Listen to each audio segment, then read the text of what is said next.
हर्षित landmark, सपनों का घर जैसा आप चाहते हैं हम बनाते हैं। 1, 2 एवं 3 BHK ready position flats. Call 9827321321।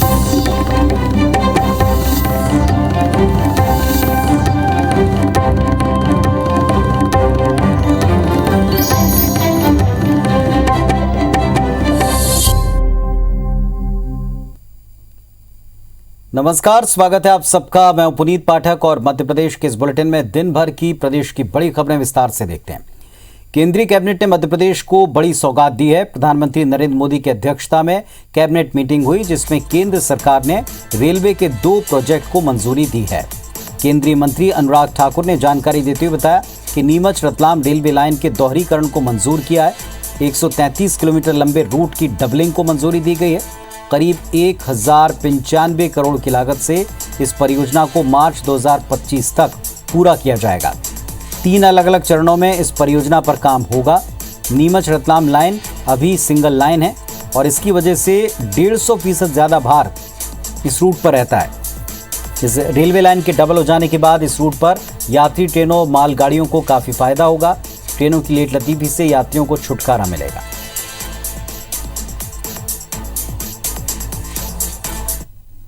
Madhya Pradesh के नीमच रतलाम की जो लाइन है, इसकी डबलिंग की मंजूरी दे दी गई है।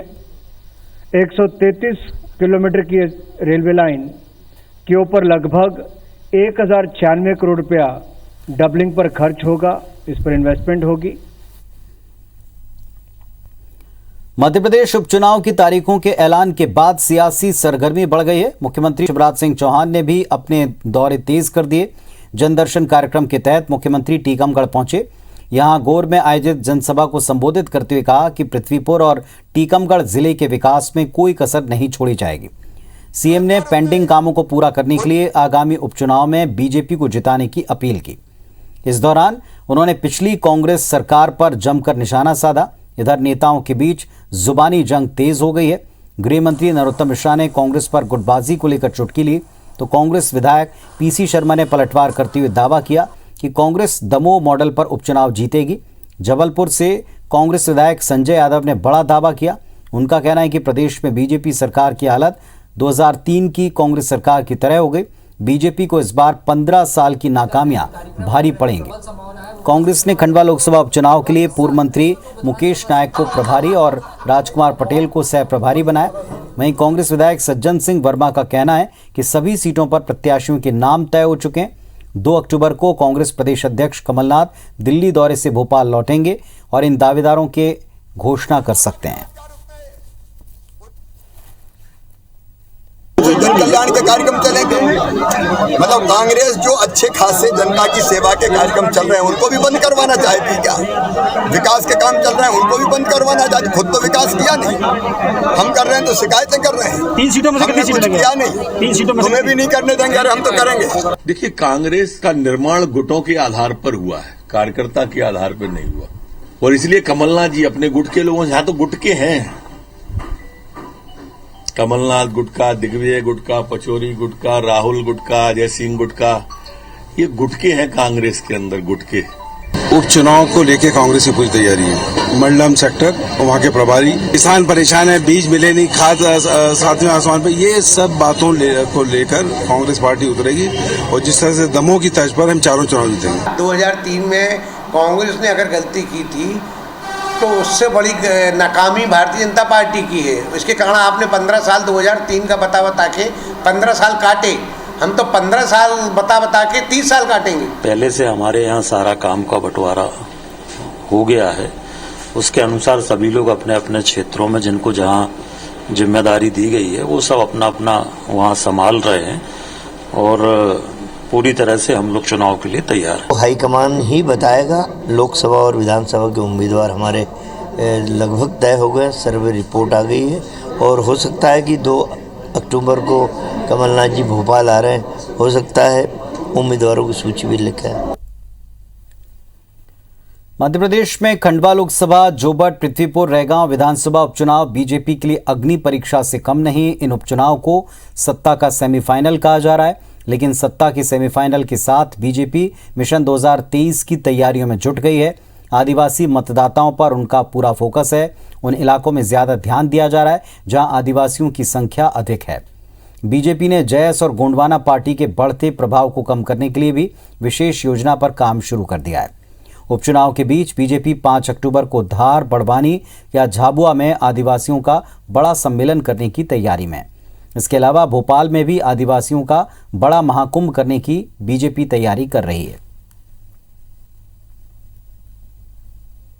हमारे जनजातीय क्रांतिवीर शंकर शाह और रघुनाथ शाह जी के बलिदान दिवस पर मध्य प्रदेश के यशस्वी मुख्यमंत्री माननीय शिवराज जी, देश के प्रधानमंत्री, देश के हमारे गृह मंत्री आदरणीय अमित शाह जी के माध्यम से जनजातीय वर्ग के लिए विशेष प्रकार की योजनाओं का संचालन किया गया है, जो 15 नवंबर को हमारे भगवान बिरसा मुंडा जी के जन्म दिवस पर उसका समापन होगा। पब्लिक ये सब जानती है, चुनाव के लिए कर रहे हैं। बाकी 5 आदिवासी नेमावर में उनकी जान ले ली। क्या किया उनके लिए? कन्हैया को मार डाला बीजेपी के लोगों ने। नीमच में क्या किया है? खरगोन में मार डाला। ये केवल जनता जानती है कि चुनाव के लिए कर रहे हैं।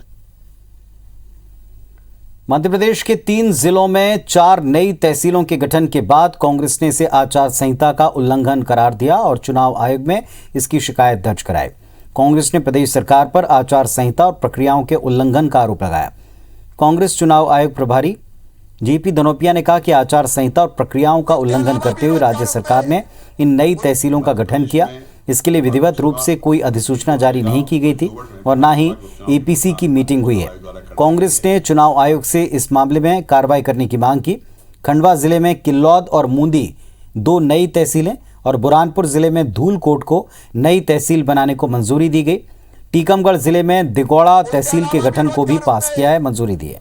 मध्य प्रदेश में खंडवा लोकसभा, मध्य प्रदेश की भारतीय जनता पार्टी की सरकार किसी भी आदर्श आचार संहिता को नहीं मानती है। आदर्श आचार संहिता का प्रभावशील होने के बाद भी उन्होंने कल कैबिनेट की बैठक में उनको चुनाव में जनता को प्रभावित करने के लिए, प्रलोभित करने के लिए, चुनाव को प्रभावित करने के उद्देश्य उन्होंने 4 तहसीलें घोषणा कर दी है। हमने भारत निर्वाचन आयोग से इसकी मांग की है कि इसके संबंध में जो अधिकारी, चाहे मंत्रिमंडल के लोग हों, चाहे मुख्य सचिव हों, इसके विरुद्ध जांच की जाए, कार्रवाई की जाए।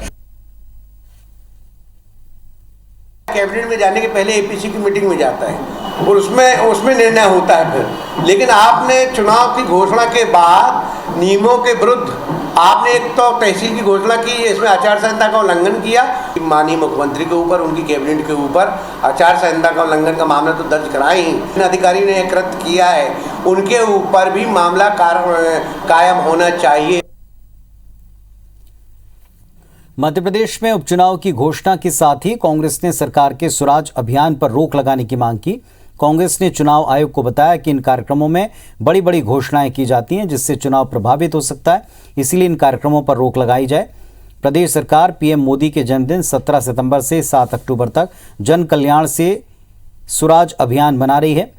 इसमें सरकार बड़े आयोजन के जरिए लोकार्पण और जन कल्याण के घोषणाएं करती है और ऐसे में कांग्रेस ने चुनाव प्रभावित होने की आशंका जताई है। चुनाव आयोग से ये मांग करती है कांग्रेस पार्टी कि तत्काल इन कार्यक्रमों पर रोक लगाई जानी चाहिए, क्योंकि आदर्श आचार संहिता लागू हो चुकी है और 7 तारीख तक जो निर्धारित कार्यक्रम है शासन के, जो इवेंट्स हैं, इन सारे इवेंट्स पर तत्काल चुनाव आयोग संज्ञान ले और रोक लगाए। शिशु मंदिर पर दिग्विजय सिंह की टिप्पणी से मध्य प्रदेश की सियासत गरमाई हुई है। ज्योतिरादित्य सिंधिया समर्थक और बीजेपी प्रवक्ता पंकज चतुर्वेदी ने दिग्विजय सिंह को लीगल नोटिस भेजा है। दिग्विजय सिंह से बयान के लिए माफी मांगने को कहा है और ऐसा नहीं करने पर कोर्ट में दीवानी मुकदमा दायर करने की बात कही है। दिग्विजय सिंह ने कहा था कि सरस्वती शिशु मंदिर में नफरत सिखाई जाती है, नफरत के कारण ही देश में दंगे होते हैं। कांग्रेस नेता श्रीमान दिग्विजय सिंह जी के द्वारा सरस्वती शिशु मंदिर के हमारे भैया बहनों के प्रति, शिशु मंदिर की हमारी संस्था के प्रति जिस प्रकार के निम्न स्तरीय घटिया शब्दों का प्रयोग करके हम सबकी भावनाओं को आहत किया है, इस हेतु एक लीगल नोटिस दिया और 7 दिन के भीतर अपने वक्तव्य के ऊपर यदि शिशु मंदिर के हमारे भैया बहनों से, हमारी शिशु मंदिर की संस्था से क्षमा याचना नहीं करी तो हम कड़ी और कठोर कानूनी कार्रवाई करने को स्वतंत्र होंगे। शिवराज सरकार ने बड़ा फैसला करते हुए पोषण आहार संयंत्रों का संचालन एमपी एग्रो से वापस ले लिया और अब इनका संचालन महिला स्व सहायता समूह करेंगे। कैबिनेट में फैसले की जानकारी देते हुए पंचायत और ग्रामीण विकास मंत्री महेंद्र सिंह सिसोदिया ने बताया कि पिछली कांग्रेस सरकार ने महिला स्व सहायता समूह से पोषण आहार का काम वापस लेकर एमपी एग्रो को दिया था। आरोप लगाया कि कांग्रेस ने महिलाओं के हाथ का काम लेकर एमपी एग्रो के जरिए ठेकेदारों को फायदा पहुंचाया। पोषण आहार संयंत्रों के संचालक से मिलने वाले लाभांश का 5% संयंत्रों के मेंटेनेंस के लिए और बाकी 95% लाभ महिला स्व सहायता समूह को मिलेगा। मनरेगा को लेकर सिसोदिया ने बताया कि काम पर निगरानी के लिए ऐप लॉन्च किया जा रहा है।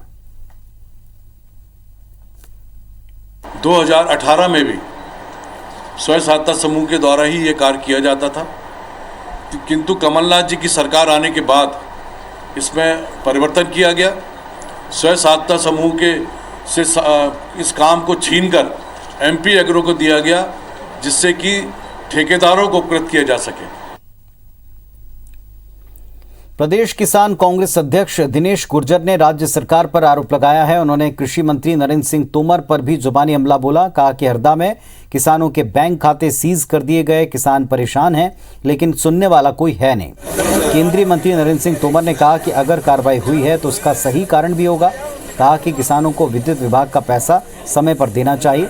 इधर कांग्रेस का कहना है कि किसानों पर अत्याचार बंद न हुए तो किसान कांग्रेस प्रदेश भर में उग्र आंदोलन करेगी। हिंदुस्तान के कृषि मंत्री हैं, मध्य प्रदेश के रहने वाले हैं और मध्य प्रदेश की सरकार के बारे में उनको ये नहीं पता है कि क्या जुल्म अत्याचार कर रही है। वैसे उनको सब चीज़ पता रहता है कि शिवराज सिंह चौहान बहुत अच्छा काम कर रहे हैं, ये कर रहे हैं, और ये नहीं पता है कि किसानों के खिलाफ झूठे मुकदमे लगाए जा रहे हैं, उनको कुड़की की जा रही हैं। मुआवजा मिले फसलों का, बाढ़ पीड़ितों को मुआवजा मिले, ये बात माननीय नरेंद्र सिंह जी को मुख्यमंत्री से करना चाहिए। कांग्रेस का सवाल नहीं है, कांग्रेस को तो आरोप लगाने के अलावा कोई रास्ता नहीं है। बाकी जो कार्रवाई होती है वो स्वाभाविक रूप से विषय कोई एक हो तो उस पर टिप्पणी की जा सकती है। कार्रवाई क्यों हुई, कैसे हुई, जब हमें मालूम नहीं तो हम क्या टिप्पणी करें। आरएसएस के अनुषांगिक संगठन भारतीय किसान संघ ने मध्य प्रदेश और छत्तीसगढ़ दोनों राज्यों में आंदोलन शुरू करने का ऐलान कर दिया है। तय रणनीति के मुताबिक किसानों को फसलों का लाभकारी मूल्य दिलवाने और धान गेहूं की खरीदी में बोनस दिलवाने की मांग पर यह आंदोलन होगा। भारतीय किसान संघ के मध्य क्षेत्र संगठन मंत्री महेश चौधरी ने आंदोलन की रणनीति का खुलासा किया। इसमें एमपी और छत्तीसगढ़ में समर्थन मूल्य पर धान और गेहूं खरीदी में 200 रुपये से लेकर 500 रुपये तक प्रति क्विंटल बोनस देने की मांग की जाएगी। हालांकि बीकेएस के आंदोलन की टाइमिंग पर कांग्रेस ने सवाल उठाए। कांग्रेस का आरोप है कि भारतीय किसान संघ चुनाव से ठीक पहले सक्रिय होकर जनाक्रोश को डाइल्यूट करने की कोशिश करता है। जबलपुर की बरगी सीट से कांग्रेस विधायक संजय यादव ने भारतीय किसान संघ को सलाह दी है कि वो मध्य प्रदेश में अधूरी पड़ी किसान कर्ज माफी को पूरा करवाने के लिए आंदोलन करें ताकि किसानों को भी राहत मिले। यहाँ की राज्य सरकार से हम धान के समर्थन मूल्य में खरीदी की बात करते हैं, इधर एमपी के अंदर हम गेहूं समर्थन मूल्य की बात करते हैं, बिजली के बिल को लेकर बात करते हैं। एमपी के अंदर तो आपने देखा ही है वर्तमान मध्य प्रदेश के अंदर के, पर हम चाहते किसान जितना पैदा कर रहा है सरकार सारा उसका माल खरीदे। ये हमारी सरकार से मांग है। हमारी सरकार तो पुराना कर्ज माफ करवा दोगे सरकार में दबाव, तो उनको आप राहत महसूस करेंगे। ये तो चुनावी लाभ लेने के लिए और लोगों को गुमराह, किसानों को गुमराह भ्रमित करने के लिए आरएसएस का जो संगठन होता है, चाहे किसान संगठन हो चाहे जो भी संगठन हो, ये कहता है कि हम इसकी लड़ाई लड़ेंगे, सरकार से लड़ाई लड़ेंगे। 3 साल क्यों नहीं लड़ते जब सरकार रहती है। ग्वालियर में सम्राट मिहिर भोज की प्रतिमा को लेकर जो विवाद शुरू हुआ वो थम ही नहीं रहा। गुर्जर और क्षत्रिय राजपूत दोनों ही मिहिर भोज को अपनी अपनी जाति का बता रहे हैं और यही वजह कि ग्वालियर में प्रतिमा को 30 पुलिस जवानों की कड़ी सुरक्षा में रखा गया। एक थाना प्रभारी तहसीलदार के साथ 24 घंटे राजा मिहिर भोज प्रतिमा की निगरानी की जा रही है। पुलिस का वज्रवाहन भी यहां तैनात है। हाईकोर्ट के आदेश पर जब पुलिस और प्रशासन की टीम सम्राट की प्रतिमा पर लगी शिला पट्टिका को ढकने पहुंची तो गुर्जर समुदाय ने उपद्रव मचा दिया। 8 सितंबर को नगर निगम ने चिरवाई नाका चौराहे के ऊपर सम्राट मिहिर भोज महान की प्रतिमा का अनावरण किया। यहां प्रतिमा की पट्टिका पर सम्राट मिहिर भोज के आगे गुर्जर शब्द जोड़कर उन्हें गुर्जर सम्राट मिहिर भोज नाम दिया। इस पर राजपूत क्षत्रिय समाज ने विरोध कर दिया। वहीं अब यह लड़ाई उत्तर प्रदेश तक जा पहुंची है।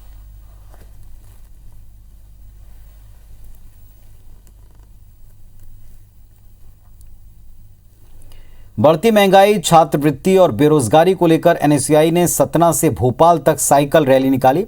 कांग्रेस कार्यालय में इस साइकिल रैली का समापन हुआ। इस दौरान पूर्व मुख्यमंत्री और राज्यसभा सांसद दिग्विजय सिंह भी मौजूद रहे। उन्होंने कार्यकर्ताओं को संबोधित करते हुए कहा कि अब बीजेपी की नीतियों के खिलाफ बड़े आंदोलन की आवश्यकता है। प्रदेश एनएसयूआई अध्यक्ष विपिन वानखेड़े ने बताया कि उपचुनाव को लेकर एनएसयूआई युवा कांग्रेस पूरी तरह तैयार है। सरकार जल्दी घबरा चुकी है कि हमारा कोई घेराव का प्लान नहीं था, लेकिन पुलिस सारी भोपाल की पुलिस सामने करके तो हिम्मत के साथ मुकाबला करे। आगे आओ। छात्रवृत्ति की मांग को लेकर साइकिल यात्रा लेकर आए हैं। पूरे मध्य प्रदेश में एनएसयूआई के कार्यकर्ता छात्रवृत्ति की मांग कर रहे हैं। छात्रों को छात्रवृत्ति नहीं मिल रही है, ये अपने आप में बहुत ही दुर्भाग्यपूर्ण बात है। हमारी मांग है कि मध्य प्रदेश के छात्रों को छात्रवृत्ति दी जाए। अगर छात्रवृत्ति नहीं दी जाएगी तो आने वाले कुछ ही दिनों में एनएसयूआई मुख्यमंत्री शिवराज सिंह चौहान के घर का घेराव करे। मध्य प्रदेश में एमपीपीएससी परीक्षा में हो रही लेट लतीफी को लेकर 5.5 लाख से अधिक अभ्यर्थी लगातार परेशान हो रहे हैं। बुधवार को बड़ी संख्या में अभ्यर्थी लोक सेवा आयोग के कार्यालय इंदौर पहुंचे, जहां प्रशासन के खिलाफ जमकर नारेबाजी की। दरअसल राज्य सरकार ओबीसी आरक्षण 27% करने की तैयारी में है, लेकिन हाईकोर्ट ने 14% आरक्षण देने का प्रावधान तय किया। हाईकोर्ट में असंवैधानिकता की चुनौती मिली है, यही वजह है कि परिणाम जारी नहीं हो सका। वहीं 1 साल की देरी से राज्य प्रशासनिक सेवा 2019 के लिए अधिसूचना आने के बाद 2021 में मुख्य परीक्षा कराई गई, जिसका आज तक नतीजा जारी नहीं हो पाया। मध्य प्रदेश लोक सेवा आयोग के द्वारा विगत 3 वर्षों में कोई भी परीक्षा लगातार नहीं की गई है। उसका कारण रहा है कोर्ट केस, जिसके ऊपर लगातार केस चल रहा है। परंतु कुछ बिंदु हैं जिसके ऊपर ध्यान देना आवश्यक है। एक, प्रारंभिक परीक्षा के ऊपर कोई भी रोक नहीं है, उसका परिणाम यथाशीघ्र जारी करें। 2, हर स्टेट में एज रिलैक्सेशन बच्चों को मिल रहा है। काम तो इन्होंने 2019 का था, लेकिन आज 2021 हो गई, तो कुछ बच्चों की एज बढ़ गई है। जैसे वो ओवर एज हो रहे हैं, तो एज में अदर स्टेट ने 2-2 साल का एज रिलैक्सेशन कर दिया है। तो हम भी चाहते हैं कि एमपी में भी एज रिलैक्सेशन होना चाहिए। रिजल्ट शीघ्र ही घोषित किया जाएगा और 2021 की पीएससी के लिए भी मांग पत्र सभी विभागों से मंगाए गए हैं। एज के लिए जो उनकी डिमांड की जा रही है, मैंने उनको बोला है कि लिखित में वो आवेदन दे दें। एज का निर्धारण शासन स्तर पे किया जाता है, यह निर्णय पीएससी द्वारा नहीं लिया जाता है। उनके ज्ञापन को शासन पे भेजा जाएगा। इंदौर पुलिस को एक बड़ी कामयाबी मिली। दिल्ली के बायोडीजल व्यापारी के अपहरण का पर्दाफाश कर अपहरणकर्ताओं के चंगुल से व्यापारी को छुड़ा लिया। अपहरणकर्ताओं को गिरफ्तार कर पुलिस कड़ाई से पूछताछ कर रही है।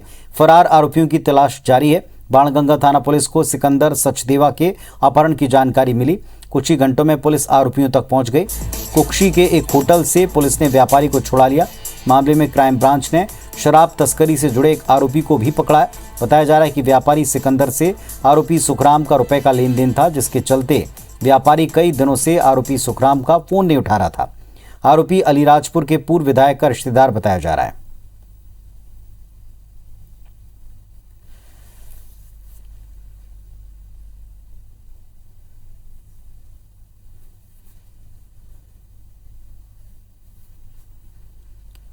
हर साल की तरह इस बार भी जीएसआई और एएसआई की टीम ने उज्जैन में महाकाल मंदिर का निरीक्षण किया। निरीक्षण में मंदिर के गर्भगृह से लेकर नागचंद्रेश्वर मंदिर का स्ट्रक्चर, इसका भी निरीक्षण किया। आपको बता दें कि सुप्रीम कोर्ट ने जियोलॉजिकल सर्वे ऑफ इंडिया और आर्कियोलॉजिकल सर्वे ऑफ इंडिया को ये निरीक्षण दिया है, निरीक्षण करने का निर्देश दिया और निरीक्षण के बाद जांच रिपोर्ट मंदिर प्रबंध समिति के अध्यक्ष को देने का निर्देश भी है।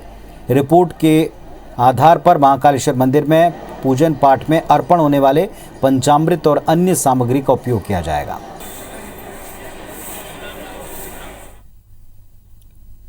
सुप्रीम कोर्ट के निर्देश पर वार्षिक निरीक्षण के लिए टीम आई है। जियोलॉजिकल सर्वे ऑफ इंडिया और आर्कियोलॉजिकल सर्वे ऑफ इंडिया की 8 से 10 सदस्यीय टीम आई है। उन्होंने सब दूर निरीक्षण किया मंदिर में, जो भी उनके बिंदु थे वो उनको देखना थे, उन्होंने देखे। उन्होंने गर्भगृह का निरीक्षण किया है और जो मंदिर मुख्य मंदिर जो है उसका निरीक्षण किया है। इंस्पेक्शन होता है महाकाल का, निरीक्षण तो जो भी प्रॉपर्टीज हमारे परव्यू में आती है सब कर रहे हैं।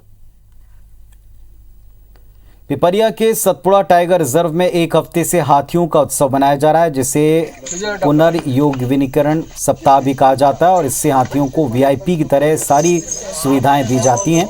सभी हाथी एक हफ्ते तक राजा महाराजाओं की तरह ठाट बाट से रहते हैं। रिजर्व के कर्मचारी उनकी देखभाल करते हैं और इस दौरान उनसे किसी तरह का कोई काम नहीं कराया जाता। रोजाना की अपेक्षा हाथियों की डाइट 1.5 गुना बढ़ा दी जाती है। गन्ना, केला, पपीता, गेहूं, चना, इसकी रोटियां खिलाई जाती हैं।